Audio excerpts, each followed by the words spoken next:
우리 좌우에 계신 분과 오늘 좀 그렇게 인사를 좀 나누도록 하겠습니다. 당신은 주 안에서 나의 가족입니다. 시작. 당신은 주 안에서 나의 가족입니다. 예, 한번 또 해야죠. 하나님께서 당신에게 어디 있느냐고 물으십니다. 시작. 하나님께서 당신에게 어디 있느냐라고 물으십니다. 예. 오늘 우리가 가정의 날이라고 하는 5월의 첫 번째 주일 예배입니다.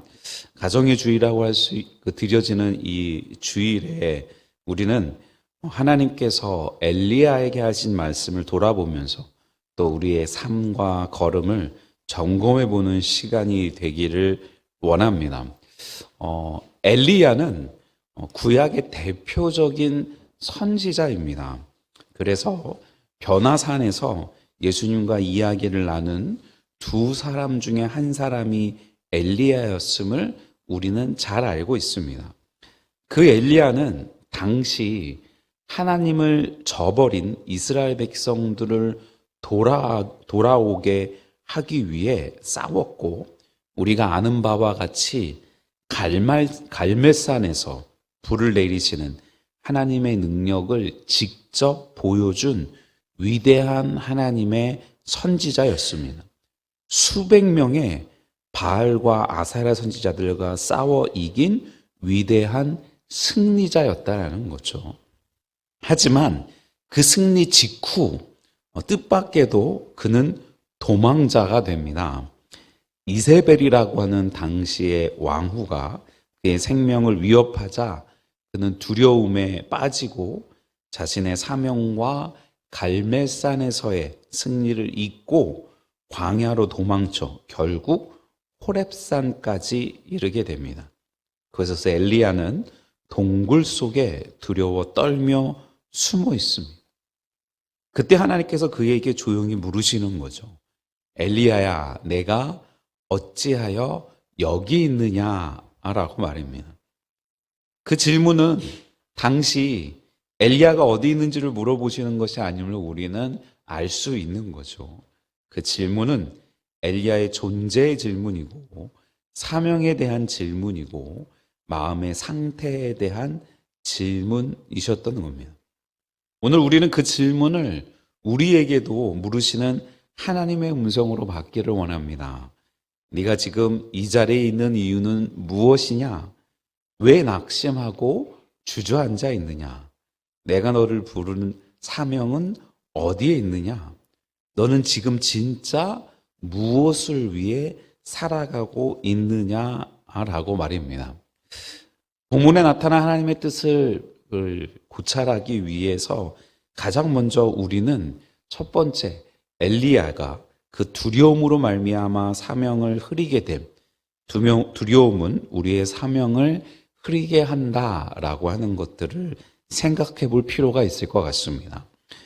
열왕기상 19장 1절부터 4절까지를 제가 한번 천천히 읽어보면요, 아합이 엘리야가 행한 모든 일과 그가 어떻게 모든 선지자를 칼로 죽였는지를 이세벨에게 말하니 이세벨이 사신을 엘리야에게 보내어 이르되 내가 내일 이맘때에는 반드시 네 생명을 저 사람들 중 한 사람의 생명과 같게 하리라. 그렇게 하지 아니하면 신들이 내게 벌 위에 벌을 내림이 마땅하니라 한지라. 그가 이 형편을 보고 일어나 자기의 생명을 위해 도망하여 유다에 속한 브엘세바에 이르러 자기의 사원을 그곳에 머물게 하고 자기 자신은 광야로 들어가 하룻길쯤 가서 한 로뎀나무 아래에 앉아서 자기가 죽기를 원하여 이르되 여호와여, 넉넉하오니 지금 내 생명을 거두시옵소서. 나는 내 조상들보다 낫지 못하니이다 하고 라고 했답니다.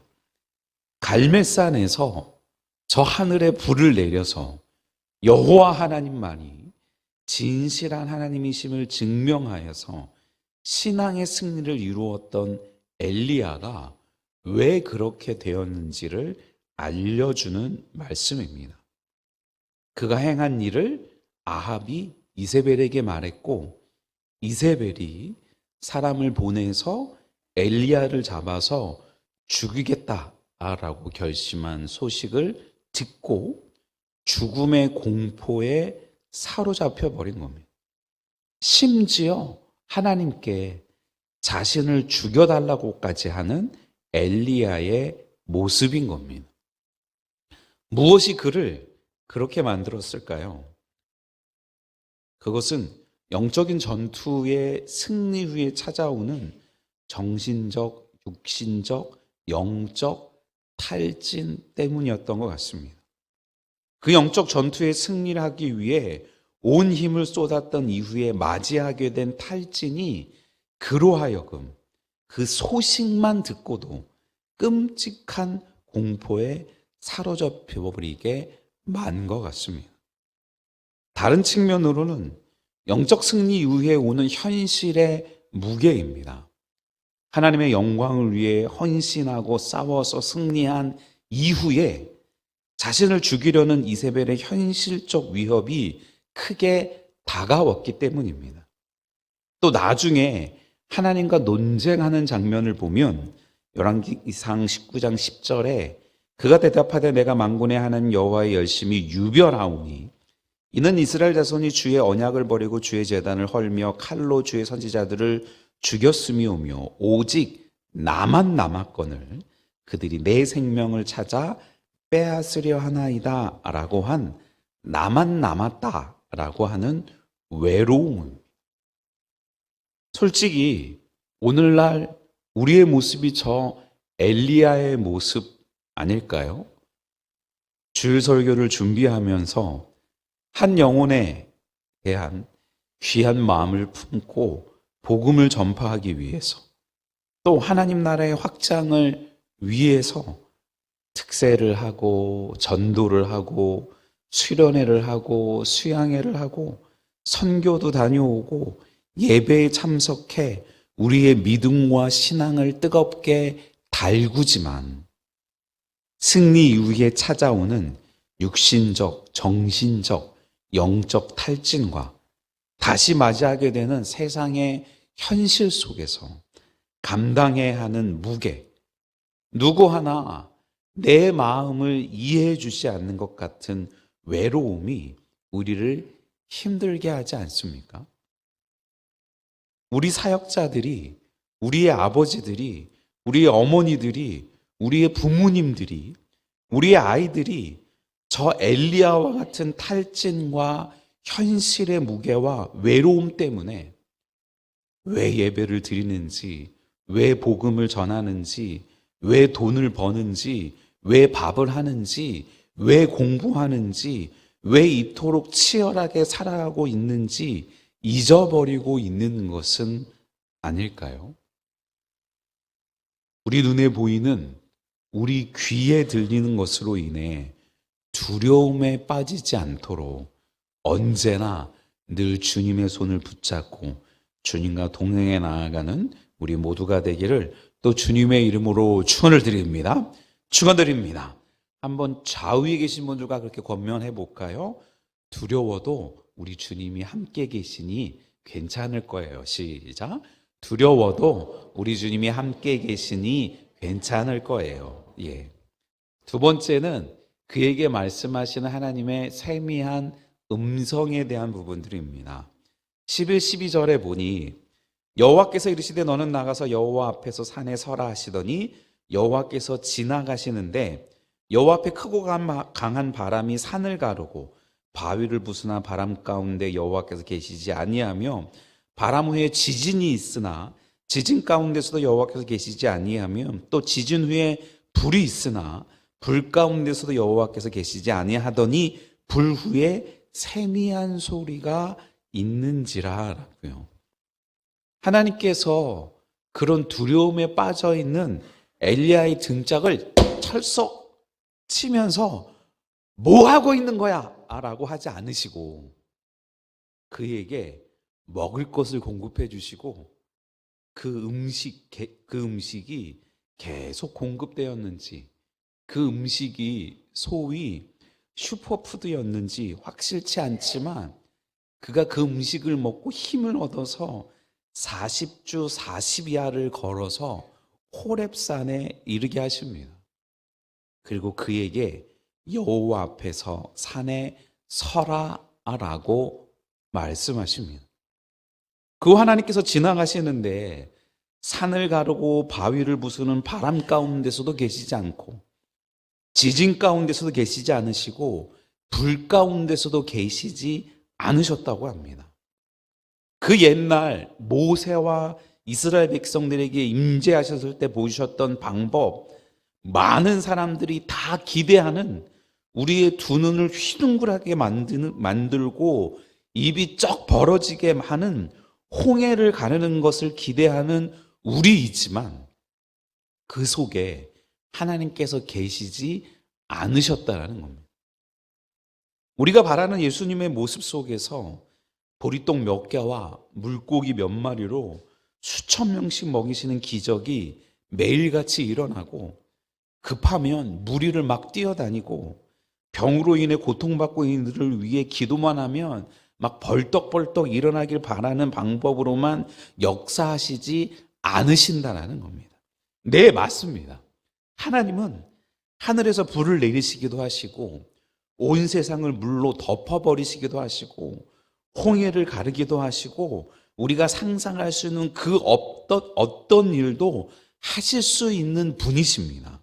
하지만 하나님을 그런 하나님으로만 국한시키고 그런 하나님으로만 기대하고 그런 하나님으로만 의지하지 말아야 하는 것이 저 엘리야 앞에 나타난 하나님의 모습, 세미한 소리 가운데 계신 하나님이시라는 겁니다.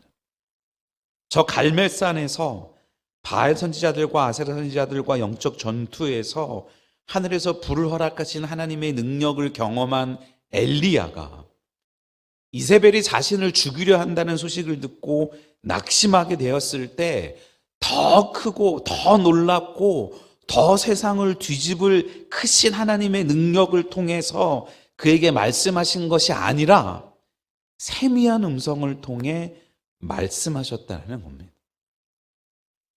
요즘 우리가 자주 읽는 시편 119편 105절의 말씀처럼 주의 말씀은 내 발의 등이요 내 길의 빛이니이다 라는 말씀을 또 기억해 봅니다.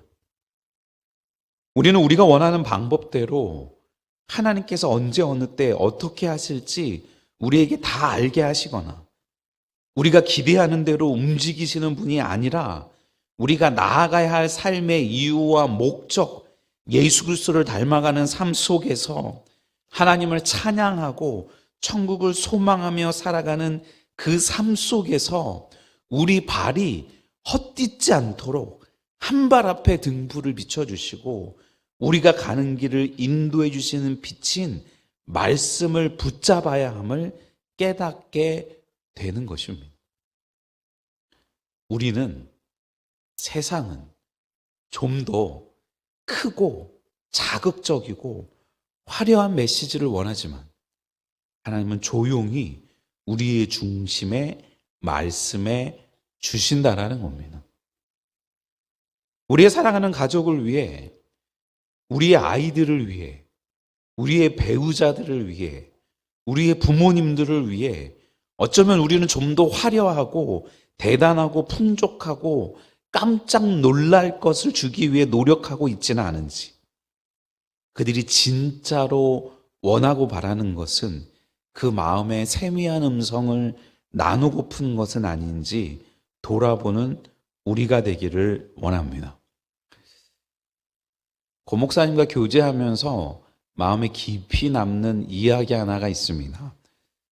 어머님이 갑작스럽게 걸리신 코로나로 인해서 입원하게 되시고 어머님의 임종도 보지 못하고 장례도 치러드리지 못하고 어머니의 유고를 받고 난 이후에 하신 목사님의 말씀, 다시 그 어머님을 뵐 수만 있다면, 다시 우리 부모님을 뵐 수만 있다면 내가 몇 억이든 몇십억이든 지불하고 싶습니다 라고 하는 그 고백 말입니다. 5월달을 맞이해서 우리는 우리의 사랑하는 가족들의 마음을 돌아보는 삶들을 살아야지. 아유, 5월 5일 어린이날, 5월 8일 어버이날, 돈도 참 많이 나가겠네. 힘들고 어렵네. 이것도 있네. 저것도 있네. 이걸 해드릴까, 저걸 해드릴까 라고 하는 것보다는 그 마음을 듣기 위해, 그 마음을 나누기 위해 애써야 하는 우리이어야 하지 않겠습니까? 그리고 그 은혜를 누리기 위해 날마다 우리에게 말씀하시는 그 하나님의 음성을 듣기 위해 말씀을 붙들고 그 음성에 귀 기울이는 우리 모두가 되기를 또 주님의 이름으로 축원을 드립니다. 축원드립니다. 그에게 향한 하나님의 계획이 연이어지고 있습니다. 그 세미한 음성 중에 말씀하신 하나님을 만난 엘리야에게 하나님께서는 두 가지 사명을 말씀해 주십니다. 사실 그 세미한 음성을 듣고도 엘리야는 열왕기상 19장 14절에 아까 읽었던 말씀, 그가 대답하되 내가 만군의 하나님 여호와께 열심히 유별하오니 이는 이스라엘 자손이 우리 언약을 버리고 주의 제단을 헐며 칼로 주의 선지자들을 죽였음이오며 오직 나만 남았거늘 그들이 내 생명을 찾아 빼앗으려 하나이다 이라고 말하는 엘리야에게 하나님께서는 엘리야의 잘잘못을 가리려고 하지 않으시고 오히려 그에게 세 가지 일을 하라고 하십니다. 다메섹으로 가서 하사에게 기름을 부어서 아람의 왕이 되게 하고 예후에게 기름을 부어서 이스라엘의 왕이 되게 하고 엘리야에게 기름을 부어서 선지자가 되게 하라고 하십니다. 그것을 통해 아람의 왕 하사엘의 칼을 피하는 자를 예후가 죽일 것이고 예후의 칼을 피하는 자를 엘리사가 죽일 것이라고 알려주고 계십니다. 지금 탈진하고 실망하고 좌절해 있는 엘리사에게 세미한 음성 중에 찾아오셔서 앞으로 이스라엘에게 일어날 모든 것들이 하나님의 계획하심 가운데 일어날 것이고 그것을 위해 내가 그 일을 하라라고 말씀하시고 계시는 겁니다. 물론 직접적으로 엘리야가 하사에게 기름을 부었다는 기록을 우리는 찾을 수 없지만 이후에 전개되는 이스라엘의 역사 속에서 하나님은 실망하고 좌절해 있는 엘리야에게 앞으로 하나님께서 이루실 일을 준비하게 하시고 그로 하여금 사명을 향해 앞으로 나아갈 수 있도록 소명을 허락하셨다라고 하는 겁니다. 더 확실히는 열왕기상 19장 18절에 그러나 내가 이스라엘 가운데 7,000명을 남기리니 다 바알에게 무릎을 꿇지 아니하고 다 바알에게 입맞추지 아니한 자니라 라고 하며 계속해서 자기 혼자만 남았다고 투덜대고 걱정하고 두려워하는 엘리야에게 바알에게 입맞추지 아니한 7,000명을 남기셨다고 하신 겁니다. 눈에 보기에는 엘리야가 멋지게 갈멜산에서 하늘에 불을 내려 그 놀라운 승리를 한 것처럼 보이지만 하나님 보이지 않았던 준비된 하나님의 사람들로 함께하게 하셨고 엘리야가 알지도 생각하지도 못한 그 사람들을 하나님께서 엘리야만큼 보호하시고 지키셨다는 겁니다. 우리가 다 수고한 것 같고 우리가 다 일을 한 것 같고 다 우리의 헌신과 노력 때문에 우리나라에 우리 교회에 이런 신앙생활을 할 수 있는 것 같지만 사실은 이 나라 민족을 위해 목숨을 걸고 잠도 자지 않고 먹을 것도 먹지 않고 기도한 믿음의 선진들의 덕분이고 앞으로 앞에서 이렇게 저렇게 말하는 목사 덕분인 것 같지만 사실은 자신의 삶의 현장에서 하나님의 백성으로 살아내기 위해 몸부림치는 살아있는 성도들의 덕분임을, 그들을 준비하시고 이끌어주시는 하나님의 은혜임을, 그렇게 혼자만의 착각에 빠져서 잘난 척도 했다가 삐지기도 했다가 열심을 냈다가 도망가기도 하고 하는 우리 너머에서 이끌고 계시는 하나님의 계획하심 때문이라는 겁니다.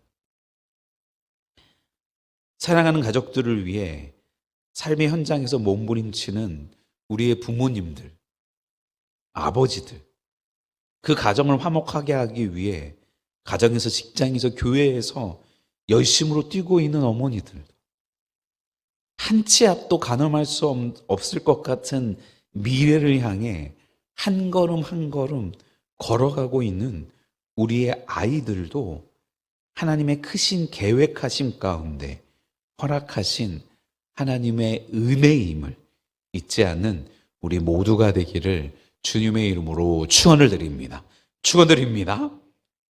하나님께서는 갈멜산에서의 큰 승리 이후에 두려움에 떨며 심지어 자신의 목숨을 거두어 달라고 하는 엘리야를 책망하지 않으셨습니다. 대신에 천사를 보내어 먹이시고 쉬게 하시고 그를 다시 사명의 길로 하나님의 위대한 계획에 동참케 하셨습니다. 엘리야가 내가 어찌하여 여기 있느냐 하는 하나님의 질문은 심판의 질문이 아니라 회복의 시작이었던 겁니다. 그리고 우리에게 똑같이 물으십니다. 왜 낙심하고 멈춰 있느냐? 내가 너에게 맡긴 자리로 다시 가지 않겠느냐? 혼자가 아니다. 나는 너와 함께 한다. 나의 계획에 함께 하자꾸나 말입니다. 그 하나님의 초청에 하나님, 다시 시작하겠습니다. 다시 그 자리로 돌아가겠습니다. 다시 하나님을 신뢰하며 걸어가겠습니다. 하나님이 우리에게 허락하신 귀하디 귀한 우리의 자녀들, 우리의 부모님들, 형제자매들, 이 교회의 성도들을 귀하게 여기며 함께 그 길을 걸어가겠습니다 라고 고백하는 우리 모두가 되기를 또 주님의 이름으로 축원을 드립니다. 축원드립니다.